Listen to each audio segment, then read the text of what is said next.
दूसरी बात, मैं आपको सबसे अच्छी बात ये बताना चाहता हूँ कि अगर आप प्रिपरेशन कोर्स के लिए जर्मनी जाते हैं तो वहाँ। हेलो अस्सलाम वालेकुम व्यूअर्स, मेरा नाम सलमान और आप मेरा यूट्यूब चैनल देखो। व्यूअर्स, आज की जो वीडियो है उसमें मैं इजी तरीका बताऊंगा कि जर्मन और यूरोप में आप कैसे आ सकते हैं।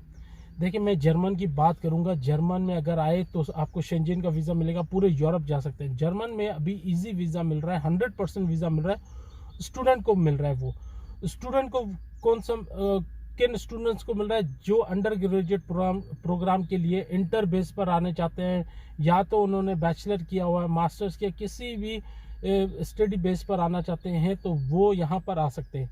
देखिए, इंटर बेस पर जो भी आएगा उसको स्टूडेंट कुलिक करना पड़ेगा। स्टूडेंट कुलिक 1 साल का होता है। उसमें 1 साल आपको प्रिपरेशन कोर्स होता है, जिसमें आपको लैंग्वेज सिखाई जाएगी, जिसमें मैथ, फिजिक्स और केमिस्ट्री होगा।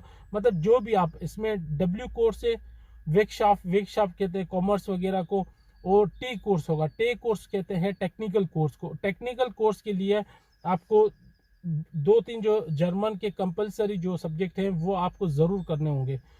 तो अभी जो भी अप्लाई करना चाहता है उसमें क्या होगा, स्टूडेंट कुलीग में ये होता है कि अगर आप इंटर करके पाकिस्तान से आते हैं, इंडिया, बांग्लादेश कहीं से भी आते हैं, तो आपको इजी वीज़ा मिलेगा। उसमें ये होगा कि यूनिवर्सिटी आपको प्रिपरेशन कोर्स के साथ साथ जर्मन कोर्स भी, वो आपको वहाँ पर जर्मन कोर्स भी प्रोवाइड होगा। उसकी आपको फीस पे करनी होती है। कोई जो है स्टूडेंट कुलीग वो प्राइवेट होते हैं, कोई गवर्नमेंट के होते हैं।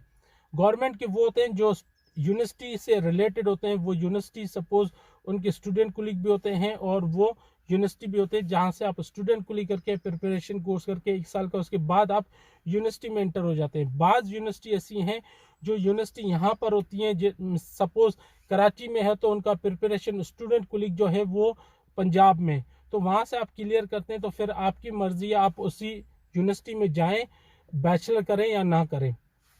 तो ये होता है एक तरीके का विकेशनल वीज़ा होता है। वो 1 साल का आपको विकेशनल वीज़ा, जिसको मतलब कि अगर आप दूसरे अंदाज में कह सकते हैं विकेशनल वीज़ा है, तो उसमें आपको ट्रेनिंग वीज़ा जिसे कहते हैं, आपको लैंग्वेज ट्रेनिंग की करवाई जाएगी जर्मन लैंग्वेज में।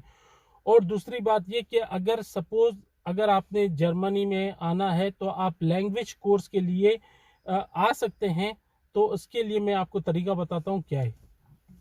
देखिए, जर्मनी में लैंग्वेज कोर्स के लिए आने के लिए सबसे बेस्ट तरीका ये, आपको जर्मनी के अंदर कोई भी इंस्टीट्यूट देखना है। इंस्टीट्यूट के अंदर आपको एडमिशन लेना है। वो इंस्टीट्यूट की आपको फुल पेमेंट करनी है। मतलब आपको कौन सा कोर्स करना है, A1 से लेकर आपको B1 तक करना है, तो A से B1 तक आपको कंप्लीट उसकी वो पेमेंट करनी होगी। अभी वो कोर्स 3 महीने का है, 4 महीने का है या 5 महीने का है, तो उसका आपको ब्लॉक अकाउंट बनाना होगा। जैसे आप यहाँ पर रहते हैं उसके लिए ब्लॉक अकाउंट बनाना होगा। मगर अभी इस चीज़ का कंप्लीट मैं आपको ये नहीं कंफर्मेशन दे सकता, क्योंकि जो है फॉरेन ऑफिस वो डिपेंड करते हैं। कंडीशन होती है कि अगर आपको वो वर्क वीज़ा उसके साथ पार्ट टाइम जॉब की इजाज़त देते हैं या नहीं देते, वो फॉरेन ऑफिस के ऊपर डिपेंड करता है। हर स्टेट का फॉरेन ऑफिस है वो डिफरेंट है। सपोज अभी मेरे कुछ दोस्त हैं स्टूडेंट वीज़ा में, उनको वर्क परमिशन पाकिस्तान से मिल चुकी थी, जर्मन कॉन्सुलेट से। अभी कुछ लोग हैं जिनको वर्क परमिट यहाँ पर आके जब वीज़ा एक्सटेंड करवाया गया तो उनको बाद में मिला। तो ये अलग अलग स्टेट का अलग अलग लॉ होता है। तो इस वजह से मैं आपको कंफर्म नहीं कहूँगा कि अगर आप प्रिपरेशन कोर्स के लिए आते हैं, अगर 1 साल का प्रिपरेशन कोर्स हुआ स्टूडेंट के लिए, उसमें आपको 100% आपको वर्क परमिट मतलब कि आप पार्ट टाइम जॉब करने की इजाज़त है। मगर अगर आप मिसाल के तौर पर आप A1, A2 और B1 के लिए आते हैं, 4-5 महीने के इंटेंसिव कोर्स होता है, वो अगर उसमें आते हैं तो उसका कुछ पता नहीं है। वो आपको खुद ही कंफर्म करना पड़ेगा कि हमें जॉब की इजाज़त मिलेगी नहीं मिलेगी। अगर नहीं मिलती आप उनको रिक्वेस्ट कर सकते हैं पर ईमेल।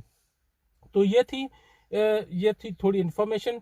मगर मैं आप लोगों को कहूँगा जो भी आना चाहता है जर्मनी, तो वो इस स्टूडेंट वीज़ा के थ्रू आप आ सकते हो, या लैंग्वेज वीज़ा के लिए अप्लाई करें। लैंग्वेज वीज़ा के लिए बहुत ही मतलब इजी तरीका है। अगर कोई भी जिसे पता नहीं है, वो चाहता है कि उसे पता नहीं चलता कि कैसे अप्लाई करना है, तो मैं आपके लिए अप्लाई कर सकता हूं। मैं आप लोगों के लिए एडमिशन सारा अप्लाई करूंगा। फीस जो होगी इंस्टीट्यूट की वो आपको मुझे नहीं सेंड करनी, वो आपको डायरेक्ट यूनिवर्सिटी में सेंड करनी है। सिर्फ मैं ये होगा कि मैं आपकी प्रोसेस फीस लूँगा, जिसमें प्रोसेस फीस थोड़ी चार्जेस होंगी, जो मैं वहाँ पे डॉक्यूमेंटेशन सारी चीज़ें करूँगा, अपना टाइम दूंगा। इस तरीके से मैं एक कंसल्टेंसी का कह रहा हूँ कि मैं आपको कंसल्टेंट करूँगा और आपको मैं सारी चीज़ें बताऊँगा कौन कौन सी चीज़ें हैं। एडमिशन के लिए सारा अप्लाई करूँगा। तो अगर आप खुद अप्लाई करते हैं तो खुद अप्लाई करें, अगर आप चाहते हैं कि नहीं मुझे नहीं पता चल रहा तो आप मेरे थ्रू अप्लाई कर सकते हैं, तो मैं आपको सारा प्रोसेस करवा दूंगा। सिर्फ फीस आपको है यूनिवर्सिटी की डायरेक्ट यूनिवर्सिटी में पे करनी होगी, वहाँ सिर्फ मिल जाएगी। जो आपने पेमेंट की वो जो पेमेंट है वो सारी कुछ वो आपको फॉरेन ऑफिस में मतलब पाकिस्तान के जर्मन कॉन्सुलेट में जमा कराने इंटरव्यू के टाइम और ब्लॉक अकाउंट बनाने। उसके बाद आपका सारा कुछ हो जाएगा, आप उधर चले जाते हैं। अभी दूसरी बात मैं आपको सबसे अच्छी बात ये बताना चाहता हूँ कि अगर आप प्रिपरेशन कोर्स के लिए जर्मनी जाते हैं तो वहाँ पर अपना वीज़ा चेंज करवा सकते हैं। अभी चेंज आप करवा सकते हैं, विजिट वीज़ा आपका चेंज नहीं होगा। जो प्रिपरेशन कोर्स होता है उस पे जाएं, वेकेशनल ट्रेनिंग पे जाएं, वो आपका वीज़ा चेंज हो सकता है। हाउस बिल्डिंग भी कर सकते हैं या वीज़ा एक्सटेंड भी करवा सकते हैं। विजिट वीज़ा आपका वो चेंज नहीं होगा। ये थी आज की वीडियो। अगर आप लोगों को वीडियो अच्छी लगे लाइक शेयर ज़रूर कीजिएगा। नेक्स्ट वीडियो तक अल्लाह हाफिज़।